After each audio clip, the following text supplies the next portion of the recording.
आजच्या व्हिडिओमध्ये आपण परफेक्ट ढोकळा कसा बनवायचा हेच बघणार आहोत. अशा पद्धतीने ढोकळा बनवला तर नेहमीच तुमचा परफेक्ट बनेल. चला तर कसा बनवायचा हे बघूया. इथे मी 1.5 वाटी बेसन घेतलं आहे,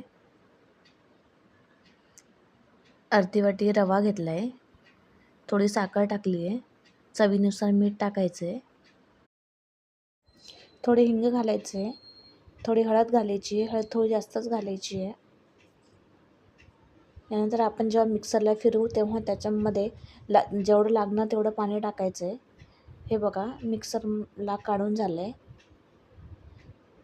आता आपण हे बॅटर गाळून घेऊया, म्हणजे यामध्ये बिलकुल गाठा राहणार नाही आणि आपला ढोकळा छान होईल. अशा पद्धतीने गाळून घ्यायचं आहे.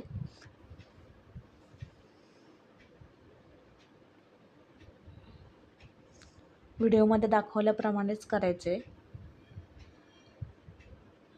आपण याच्यामध्ये थोडंसं रवा पण टाकला होता, त्यामुळे रवा भिजायला थोडा वेळ लागतो, त्यामुळे थोडा वेळ झाकून ठेवूया. 10 मिनटं झाकल्यानंतर आता आपल्याला डब्याला आपण तेल लावून घेऊया. ही प्रोसेस आपल्याला आधीच करून घ्यायची आहे. आणि आपल्याला गॅसवर पाणी पण ठेवायचं आहे. इनो टाकल्यानंतर छान मिक्स करूया. इनो टाकल्यानंतर बिलकुल वेळ नाही वाया घालवायचा, ही प्रोसेस पटापट करायची आहे. हे बघा छान असं बॅटर फुललं आहे आता आपलं. हे फुललेलं बॅटर आपल्याला लगेचच तेल लावलेल्या डब्यामध्ये टाकायचं आहे.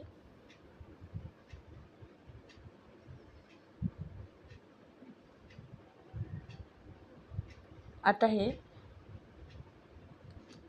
कढईमध्ये पाणी ठेवून त्या पाण्यामध्ये ठेवायचं आहे. बरोबर 20 मिनटं झाकण ठेवायचं आहे. 20 मिनटानंतर तुम्ही जर ढोकळा झाला नसेल तर तुम्ही चम्मचने अशा पद्धतीने चेक करून बघायचं आहे. हे बघा बिलकुल चमच्याला लागला नाही आहे, म्हणजे आपला परफेक्ट ढोकळा आतमधून पण झाला आहे. आता हा ढोकळा आपण थोडा थंड होऊ देऊ, तोपर्यंत याच्यासाठी पाणी बनवून घेऊया. पॅनमध्ये थोडंसं तेल घातले, तेलामध्ये मोहरी छान तडतडल्यानंतर मिरची टाकायची. तुम्हाला जेवढं तिखट लागतं तेवढं मिरची टाकल्यानंतर कढीपत्ता टाकायचा आहे, म्हणजे आपला कढीपत्ता जळत नाही. आता यामध्ये पण थोडीशी साखर घालायची आहे.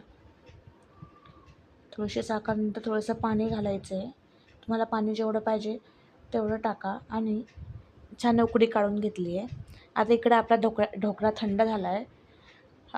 यामध्ये अशा पद्धतीने साईडने चाकू फिरवायचा आहे, म्हणजे आपला ढोकळा पटकन निघून येतो. हे बघा आपला ढोकळा बिलकुल डब्याला चिटकलेला नाही आहे आणि छान पद्धतीने निघून आला आहे. आता आपण जे पाणी बनवलं ते पाणी याच्यावरती टाकून घेऊया. अशा पद्धतीने तुम्ही ढोकळा जर बनवला तुमचा नेहमीच ढोकळा छान बनेल. मला पण ढोकळा आधी जमत नव्हता, पण जेव्हापासून मी अशा पद्धतीने ढोकळा बनवायला लागले त्यामुळे नेहमीच माझा ढोकळा परफेक्ट बनतो. हे बघा छान असा स्पंजी आपला ढोकळा झाला आहे. ढोकळा बनवण्यासाठी नाही आपण डाळ भिजू घातले आहे, नाही दही टाकलं आहे. बेसन आणि रवा टाकून छान असा स्पंजी ढोकळा रेडी आहे. तुम्ही पण अशा पद्धतीने ढोकळा एकदा नक्की बनवा. व्हिडिओ कसा वाटल्यास कमेंटमध्ये सांगा. व्हिडिओला लाईक करा, चॅनलला सबस्क्राईब करा.